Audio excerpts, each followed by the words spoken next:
What if the most powerful thing you could do was simply stay calm? What if your silence was stronger than any argument, your peace louder than any explanation, and your calmness the ultimate form of strength? As we grow older, something begins to shift inside us. We realize peace isn't given to us.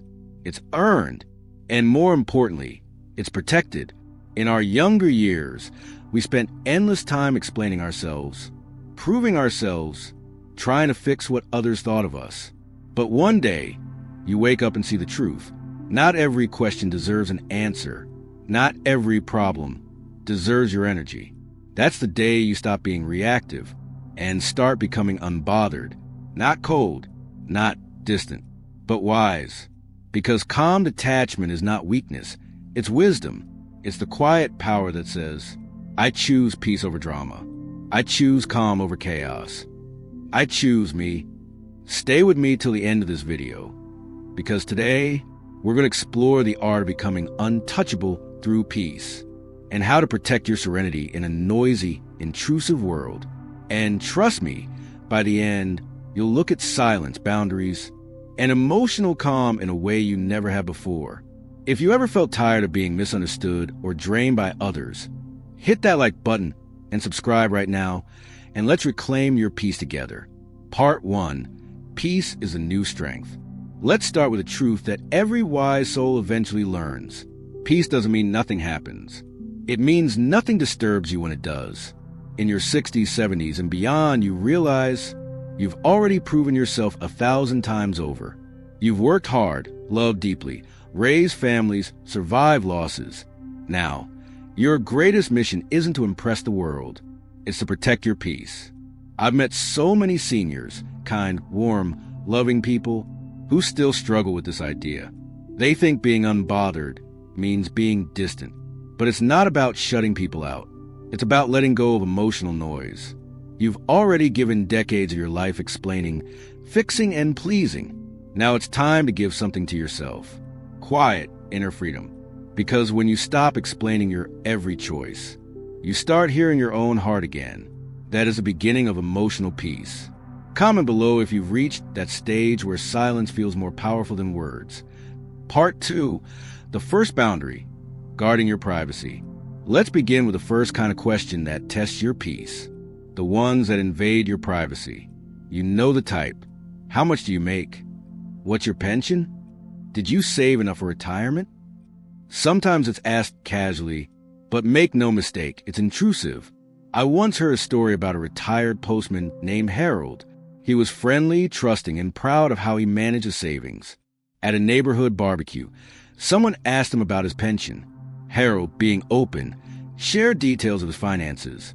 Weeks later, that same friendly neighbor came back, offering him an investment opportunity. It turned out to be a scam. Harold lost a painful portion of his savings. That's when he learned, your finances are not small talk. They are sacred. When someone asks, how much do you get from your pension? You don't owe them honesty. You owe yourself peace. A calm answer like, I get by just fine, is enough. You're not being rude. You're being wise. Because peace of mind is worth far more than any number in a bank account. And remember this, when people can't guess your finances, they can't manipulate your emotions. Part 3. Stop measuring your worth through others. The second question that disturbs peace is, how successful are your children? That one cuts deep, doesn't it? Parents, especially older parents, carry invisible pressure, as if their worth depends on how their children turned out. Maybe your son didn't become the doctor others expected. Maybe your daughter is still finding her way. Or maybe they're thriving, but you still feel uncomfortable boasting because it creates jealousy. I met a woman named Grace once at a family gathering. Her cousin kept asking about her son's job, comparing him to others. Grace smiled politely, but later admitted she felt embarrassed, not of her son, but of the conversation itself, because she realized something profound. Comparison is poison. Her son was kind, hardworking, and happy, and that, she said, was enough. So when someone asks you that question, you can simply say, they're doing what makes them happy. That's not deflection. It's emotional maturity. Because true success isn't in job titles or bank balances. It's in raising good people and keeping your heart kind. Part 4, the peace in saying, I rest. Then comes a question. Are you still working or do you just stay home? That just stay home stings, doesn't it? We live in a society that worships busyness. But let me tell you this, rest is not laziness. It's healing. Retirement isn't an ending. It's a new beginning. For some, that means gardening. For others, painting, reading, or simply sipping tea by the window. You don't owe anyone an explanation for how you spend your days. I once knew a retired teacher, Mrs. Nguyen. She said, I've spent 40 years shaping young minds. Now I'm shaping my peace.